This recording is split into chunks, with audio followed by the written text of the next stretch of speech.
2 நாளா இட்லிக்கு ஊற வைக்கணும்னு நினைச்சு மறந்துடுறதுங்க. இன்னைக்கு ஊற வச்சிடலாம் அப்படின்னு இட்லிக்கு இல்லைங்க, வெள்ளை சோளம் வச்சு பணியாரம் ரெடி பண்றதுக்கு வெள்ளை சோளம் 1.5 கப்பு, அரிசி 1.5 கப்பு, நான் பச்சை அரிசியும் இட்லி அரிசியும் சேர்த்து 1.5 கப் எடுத்திருக்கேன்.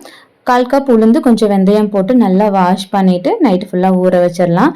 கூடவே பார்த்தீங்கன்னா பட்டாணியும் ஊற வச்சுட்டேன். இந்த ஊற வைக்கிற வேலை மட்டும் மறந்துட்டேன்னா மார்னிங் ரொம்ப ப்ரெஷர் ஆயிரும். ஏன்னா இதை நம்பி மார்னிங் ஒரு டிஷ் யோசிச்சு வச்சிருப்போம். இதை ஊற வைக்கலன்னா அன்னைக்கு டேவே ஒரு மாதிரி ஆயிரும். இன்னைக்கு பார்த்தீங்கன்னா பிரியாணி தான் பிளான் பண்ணியிருந்தேன்.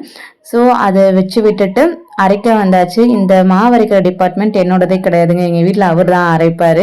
நீ கொஞ்சம் ஒர்க் இருக்கு, நீ ஏன் அரைச்சிக்கோன்னு சொன்னார். பட் விருவமா வந்து இது கொஞ்சம் ஹெல்ப் பண்ணுங்க, அதை ஹெல்ப் பண்ணுங்கன்னு சொல்லி இதுக்கு நம்மளே அந்த வேலையை பார்த்துருக்கலாம் அப்படிங்கிற அளவுக்கு ஃபீல் பண்ண வச்சுட்டேன். பிரியாணி செஞ்சால் யார் வராங்களோ இல்லையோங்க, நான் ஃபர்ஸ்ட்டாக தட்டை வச்சுட்டு உட்காந்துருவேன். பிரியாணினா 3 வேளை உட்காந்து சாப்பிட்ருவேன். சின்னவர் பார்த்தீங்கன்னா அந்த தயிருக்காகவே இதை வச்சுட்டு உட்காந்துட்டு இருப்பாரு.